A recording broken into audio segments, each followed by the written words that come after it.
Excellences, Monsieur le Président de l'Assemblée générale, Monsieur le Secrétaire général des Nations unies, Excellences, Mesdames, Messieurs les chefs d'État et de gouvernement, Mesdames, Messieurs les chefs de délégation, distingués délégués, chers compatriotes, j'ai l'immense honneur de représenter ici, à la tribune de l'Assemblée générale des Nations unies, à un carrefour particulier de son histoire, le peuple haïtien, digne et fier, qui, malgré les tempêtes de tous ordres, a toujours su se relever.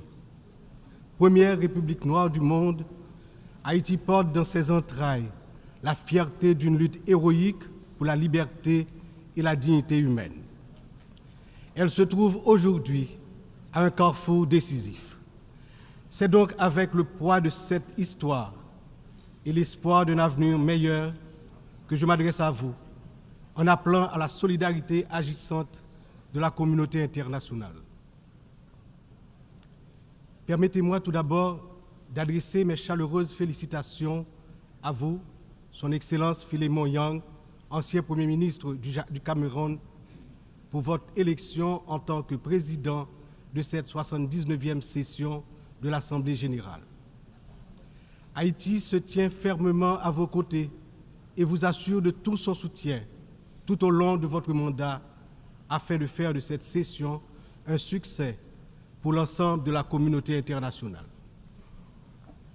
Qu'il me soit permis aussi de saluer l'excellente qualité du travail accompli au cours de la 78e session par votre prédécesseur, Son Excellence, M. Denis Francis de Trinité et Tobago, qui a su conduire les travaux avec dextérité, sagesse et leadership.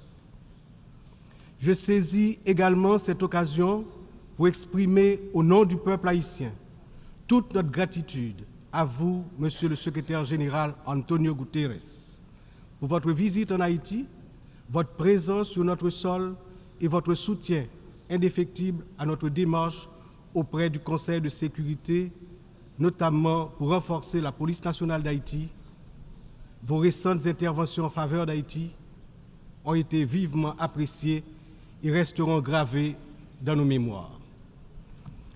Je tiens à exprimer ma plus profonde gratitude à la communauté internationale pour le soutien apporté à mon pays en ces temps de crise.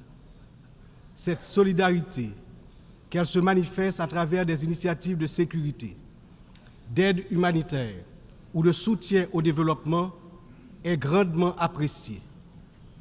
Par cette coopération continue et mieux adaptée, Haïti se remettra plus forte, plus résiliente et engagera confiante sa marche assurée vers le développement et le progrès. Je salue ici tous les compatriotes haïtiens à travers le monde qui, tout en restant attachés à leur pays natal, sont obligés de chercher d'autres cieux plus cléments pour gagner leur vie. Tout le monde reconnaît qu'ils sont de rudes travailleurs.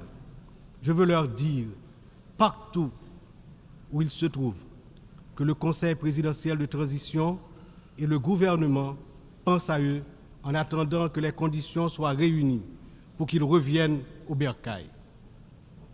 J'en profite pour saluer Amnesty International et d'autres organismes opérant dans le domaine de la défense des droits humains qui suivent de près les violations des droits des migrants haïtiens à travers le monde. Je me permets, au nom du peuple haïtien, de saluer fraternellement tous les amis d'Haïti qui ont fait preuve de solidarité envers les migrants de notre pays, en particulier ceux résidant à Springfield dans l'Ohio aux États-Unis.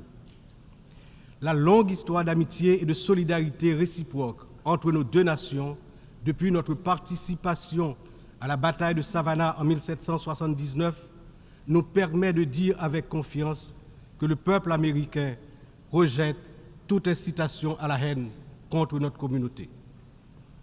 La participation active des immigrés haïtiens à différents niveaux de la vie des États-Unis est tangible et significative. À cet égard, les passions qui émergent naturellement lors d'une campagne électorale ne devraient en aucun cas servir de prétexte à la xénophobie ou au racisme dans un pays tel que les États-Unis, une nation forgée par des immigrants de toutes origines et qui s'est érigée en modèle de démocratie à l'échelle mondiale.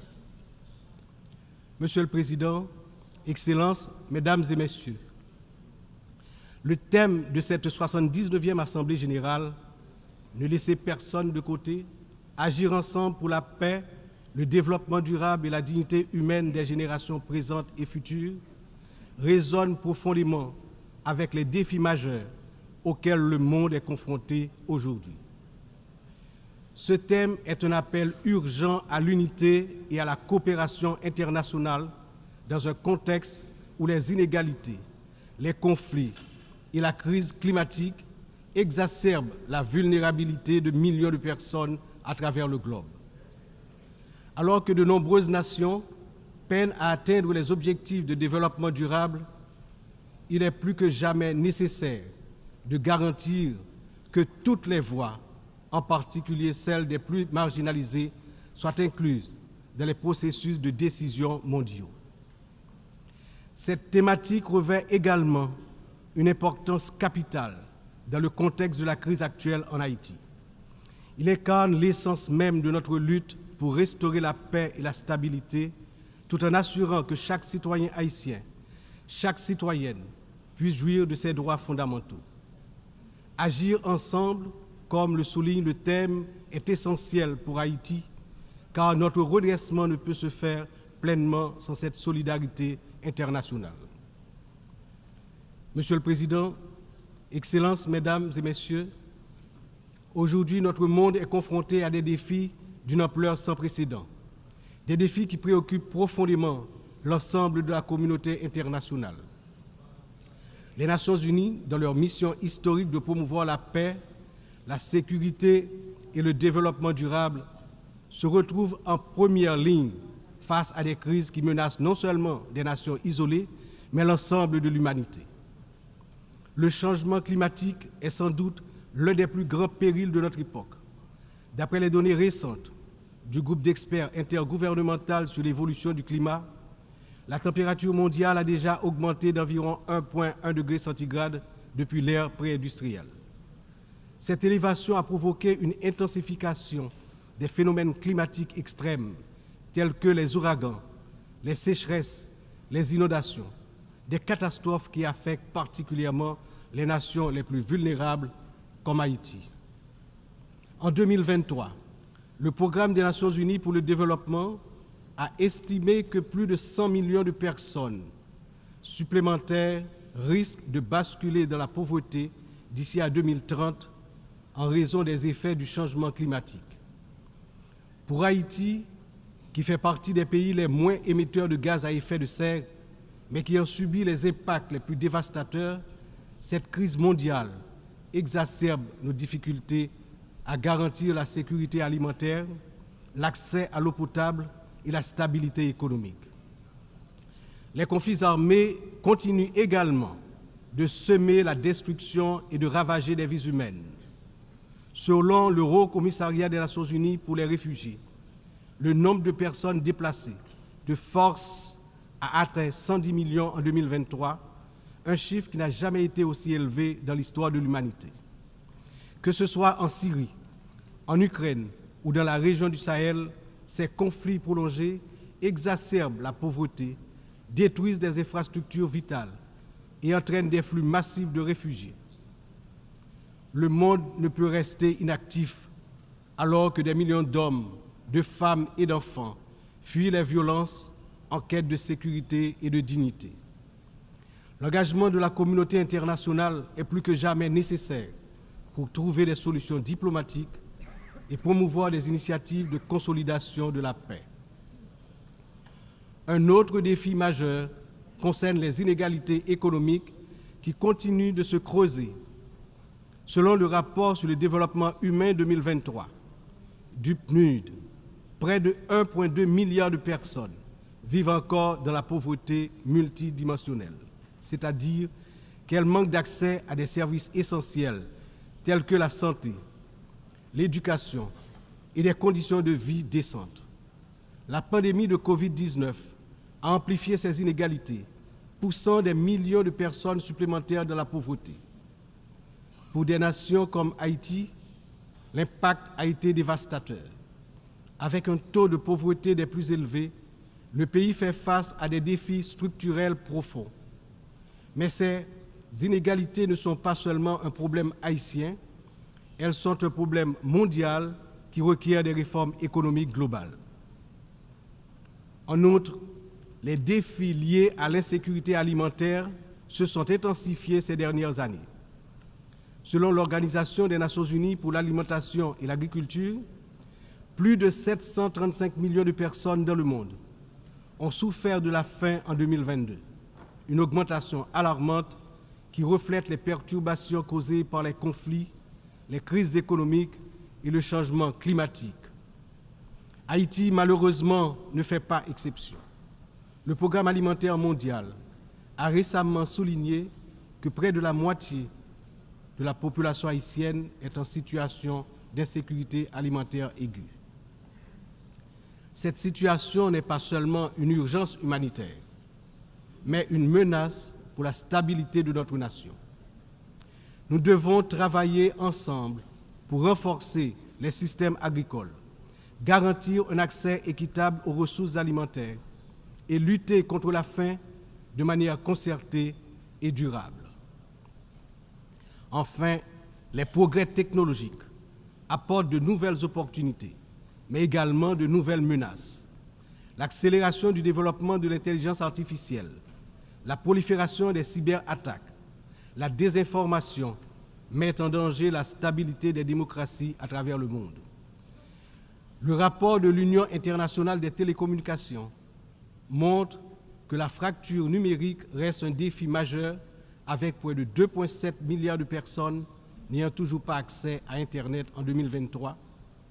Haïti étant l'un des pays les moins connectés, doit impérativement bénéficier de soutien pour combler cette fracture numérique et participer pleinement à l'économie mondiale du XXIe siècle. Cette année, Haïti réaffirme son engagement en faveur de la préservation de notre patrimoine commun, les océans. C'est pourquoi j'annonce aujourd'hui avec fierté que Haïti signera l'accord sur la biodiversité marine au-delà des juridictions nationales, adopté le 19 juin 2023 et ouvert à la signature depuis le 20 septembre 2023. Cet accord est un outil crucial pour garantir la protection de la biodiversité marine, promouvoir une exploitation durable des ressources marines et renforcer la résilience des États insulaires comme le nôtre face aux défis du changement climatique. Haïti est déterminé à collaborer avec la communauté internationale pour s'assurer que cet accord profite à toute l'humanité, tout en contribuant à la protection des écosystèmes marins dont nous dépendons tous. Ces défis mondiaux ne peuvent être relevés que par un engagement renouvelé en faveur du multilatéralisme, de la solidarité et de l'action collective. Haïti, malgré ses difficultés, se tient prête à collaborer avec la communauté internationale pour surmonter ces crises et bâtir un avenir où la paix, la justice et la dignité humaine triomphent. Mais nous ne pouvons y arriver seuls. C'est ensemble que nous devons agir pour garantir que personne ne soit laissé de côté. Excellences, Mesdames, Messieurs, en proclamant l'indépendance d'Haïti le 1er janvier 1804, le général Jean-Jacques Dessalines, père fondateur de notre patrie, a donné aux droits de l'homme leur caractère universel. En d'autres termes, avec le triomphe de la révolution haïtienne de 1804, ayant lancé le processus de démantèlement de l'ordre colonial et esclavagiste, les droits de l'homme ont cessé d'être uniquement les droits de l'homme blanc pour devenir les droits de tous les hommes, de toutes les femmes, c'est-à-dire les droits de l'humanité tout entière. À ce titre, en tant que représentant de la République d'Haïti, porte-parole officiel du peuple haïtien, je me vois dans l'obligation d'attirer l'attention des dirigeants des grandes puissances sur le danger de guerre nucléaire menaçant l'existence des peuples sur tous les continents. Dans cette optique, au nom de la République d'Haïti, je lance un vibrant appel aux chefs d'État de tous les pays membres des Nations Unies pour leur demander d'éviter à l'humanité le péril de la fin de la civilisation sur Terre. Monsieur le Président, Excellences, Mesdames et Messieurs, je m'exprime aujourd'hui avec l'expérience de plusieurs années consacrées au service de mon pays. Mon parcours politique, profondément ancré dans l'histoire d'Haïti, m'a permis de traverser de nombreuses épreuves, toujours avec un même objectif: le progrès de mon pays, la fierté, la dignité restaurée et le bien-être du peuple haïtien meurtri. Ayant présidé le Sénat de la République de 1995 à 2000, puis ayant été témoin de moments critiques de notre histoire politique, j'ai vu de près les défis auxquels notre nation a été confrontée. Mon engagement politique remonte à une époque où les luttes pour la stabilité et la démocratie étaient omniprésentes. Aujourd'hui, en tant que président du Conseil présidentiel de transition, je me retrouve à nouveau à un moment charnière de l'histoire d'Haïti. Mon parcours m'a enseigné que la résilience et la volonté collective sont les seules voies pour garantir un avenir stable et prospère. C'est avec cette vision, ce dévouement et la force que confère cette riche expérience politique que je m'engage à conduire la transition, déterminé à mener Haïti vers la paix, la sécurité et la démocratie participative, par la tenue de la conférence nationale, le renouvellement du personnel politique à travers des élections libres, crédibles, transparentes. Le peuple haïtien, malgré ces épreuves auxquelles il est confronté, refuse de se laisser submerger par le désespoir.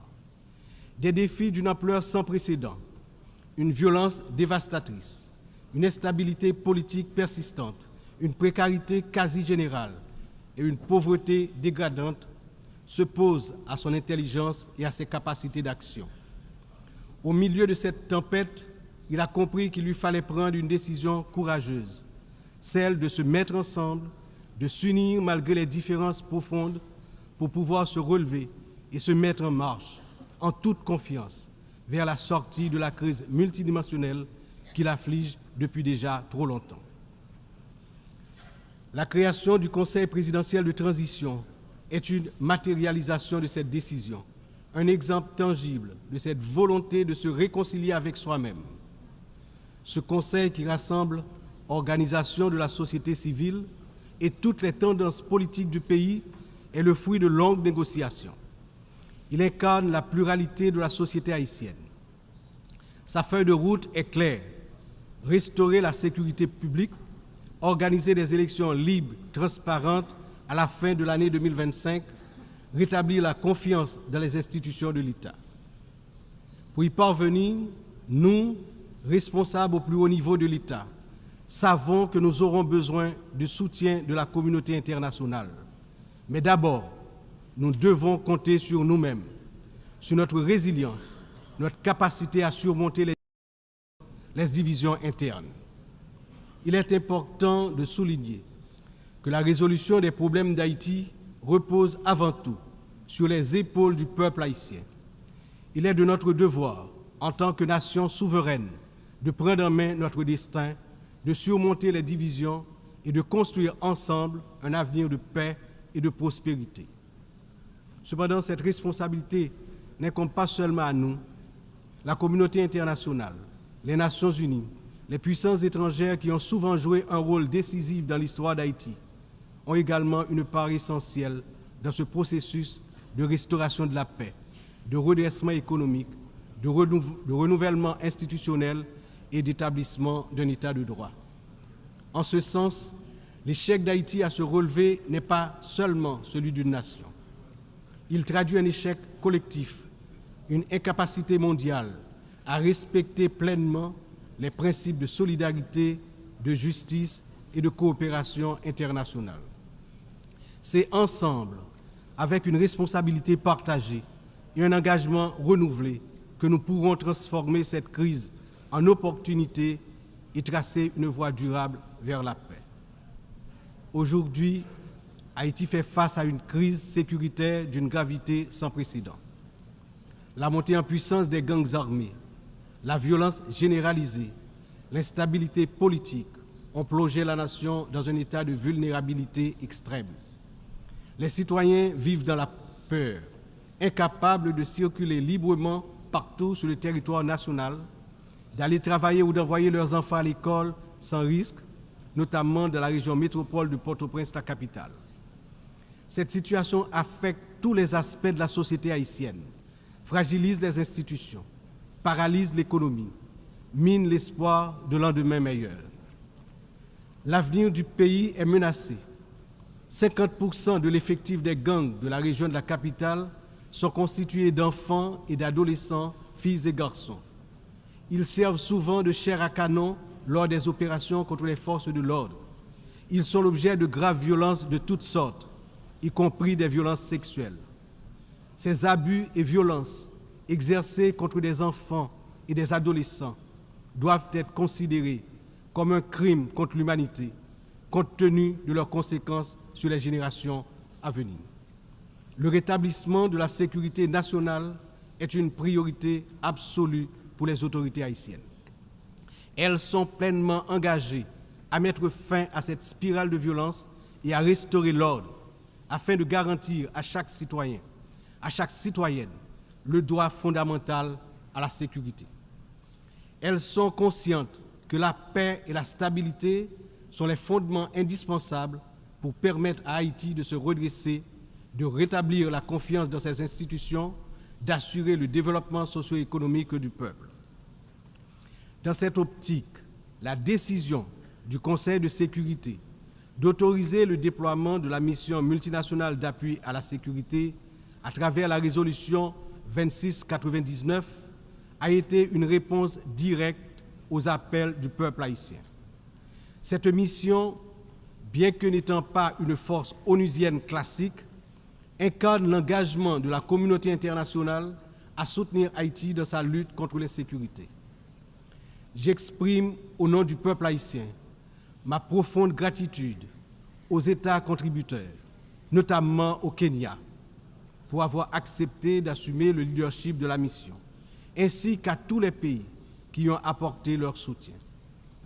Les forces de sécurité nationale, avec l'appui de la mission, ont déjà montré des résultats tangibles sur le terrain permettant à la population de retrouver progressivement une certaine normalité.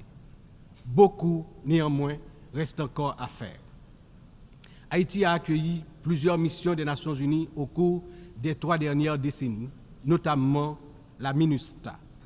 Si certaines de ces missions ont contribué à stabiliser temporairement le pays, elles ont également laissé un héritage lourd de conséquences. Des allégations de violations graves des droits humains, y compris des abus sexuels, ont ébranlé la confiance du peuple haïtien. L'absence de poursuites et de réparation pour les victimes a renforcé un sentiment d'impunité, minant ainsi les efforts de reconstruction. Il n'est cependant jamais trop tard pour bien agir et pour tirer des leçons du passé. En repensant l'approche, nous avons l'opportunité de redorer le blason des missions internationales en Haïti et de construire un avenir meilleur pour le peuple haïtien. C'est dans cet esprit que nous souhaitons voir amorcer une réflexion sur la transformation de la mission de soutien à la sécurité en une mission d'opération de maintien de la paix sous mandat de l'Organisation des Nations Unies. Cette transformation permettrait non seulement de sécuriser un financement plus stable et d'élargir les capacités de la mission, mais également de renforcer l'engagement des États membres en faveur de la sécurité en Haïti. Je suis convaincu que ce changement de statut, tout en s'assurant que les erreurs du passé ne se répètent pas, garantira le plein succès de la mission en Haïti. Excellences, Mesdames et Messieurs, je me tiens aujourd'hui devant cette Assemblée en tant que voix de la République d'Haïti, pays dont l'histoire est inextricablement liée aux idéaux de liberté et de justice que nous célébrons tous ici. Mais Haïti, la première nation noire indépendante du monde, est aussi la grande victime d'une injustice historique qui a non seulement retardé son développement, a aussi marqué son peuple d'un fardeau dont les répercussions se font encore sentir. En 1825, à peine 21 ans après avoir gagné sa liberté au prix d'une lutte héroïque, Haïti a été contrainte de payer une dette colossale à la France, pays colonisateur, en échange de la reconnaissance de son indépendance. Cette rançon imposée sous la menace a siphonné les ressources de la jeune nation, la plongeant dans un cycle infernal d'appauvrissement dont elle peine toujours à sortir. Cette dette a été une forme de punition pour sa hardiesse à se libérer des chaînes de l'esclavage et hisser l'être haïtien à la dignité de l'homme. Elle a été une pénalité injuste qui a asphyxié le potentiel économique et social du peuple noir d'Haïti pendant des générations. Dans le contexte d'aujourd'hui, où plus que jamais, l'attention est portée sur les efforts pour restaurer sans délai la sécurité et répondre aux immenses besoins humanitaires en Haïti, il me paraît important d'attirer l'attention de l'Assemblée sur les séquelles du passé colonial et des rançons payées à certaines puissances qui ont largement hypothéqué le développement d'Haïti. Il n'est pas sans intérêt de rappeler qu'Haïti a été le seul pays à avoir payé pour son indépendance, obtenue pourtant dans le feu et dans le sang. À la veille du bicentenaire de cet événement inédit dans l'histoire du monde, n'est-il pas venu le moment de la restitution des montants consentis? À cet égard, mon pays s'est félicité des propositions formulées par un certain nombre de gouvernements et également certaines agences des Nations Unies pour des actions concrètes en vue de la reconnaissance, la réparation et la restitution des torts du passé.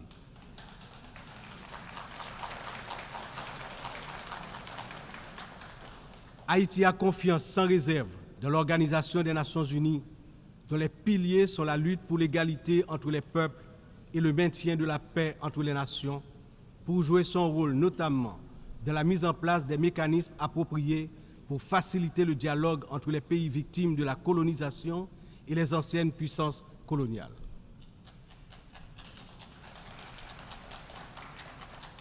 Ici, à cette 79e session de l'Assemblée générale, Haïti est par mon